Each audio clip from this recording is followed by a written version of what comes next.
Following losses early in November due to uncertainties relating to the fiscal cliff negotiations in the US and concerns over the Greek bailout programme, global equity markets rebounded in the second half of the month to end 1.6% higher. Encouraging statements from politicians suggesting a resolution to the US budget discussions would be found, and the restructuring of Greece's bailout programme contributed to the recovery. Japan led among major markets, gaining 5.5%, with pro-growth monetary and fiscal policies expected after December's general election. Europe gained 2.5%, while the US lagged, up 0.6%. Eurozone bonds rose 2.2%, with both core and peripheral yields falling.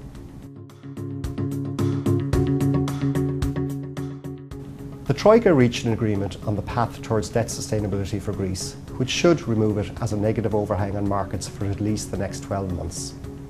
Reductions in interest rates, suspension of interest payments on some loans for 10 years, extensions of loan maturities by 15 years, redistribution of ECB profits on Greek bond holdings, and the buyback of €32 billion of debt in the market at a third of its issue price are expected to reduce debt to GDP to 124% by 2020, with a further reduction to below 110% by 2022. Post the agreement, Greece will receive €44 billion in support funds in coming months. These measures significantly reduce the risks of a Greek exit from the euro and negative contagion across the eurozone. Eurozone peripheral yields continue to fall through early December, with Italian 10-year yields reaching 2-year lows and Spanish yields 8-month lows. However, the calling of an early general election in Italy, as Silvio Berlusconi's party withdrew its support for the coalition government, has led yields higher on fears that the fiscal reform agenda under the technocrat Prime Minister Mario Monti could be put in jeopardy. Polls indicate that Pier Luigi Bersani, leader of the centre-left, is likely to be the next Prime Minister, and he is expected to continue with the reform policies of the previous government. Monti could still be appointed as Prime Minister if there is no clear winner in the election. Overall, there is unlikely to be any significant change in Italian policy, and the recent move higher in yields should reverse.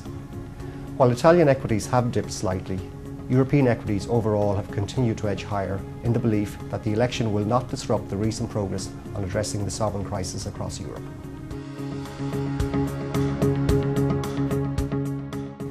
In the US, we still await a compromise on the fiscal cliff. Politicking and brinkmanship are evident in the ongoing negotiations, but we still expect a resolution which reduces the negative impact on the economy and is supportive of markets. The Fed has announced it will extend QE3 by purchasing an additional $45 billion of bonds per month, replacing another asset buying scheme, Operation Twist, which ends in December. Interest rates will be kept low until unemployment falls from the current 7.7% to 6.5%, and inflation expectations remain below 2.5%, levels the Fed does not expect until at least mid-2015, thus leaving policy accommodative for a considerable time.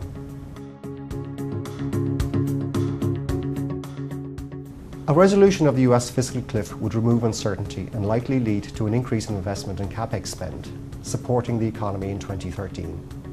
In Europe, while recent economic data has been weak, business sentiment surveys have been stronger, suggesting growth will improve next year, while Chinese macro data has continued to strengthen. With equity markets still trading at attractive valuations and global monetary policy remaining supportive, we expect equities to continue moving higher. In Europe, the agreement by EU finance ministers for the ECB to be the central regulator for all Eurozone banks by March 2014 contributes further to financial stability. The continued reduction of risks associated with the sovereign crisis should maintain the downward trend in peripheral yields, with German yields moving higher as investors exit safe haven assets.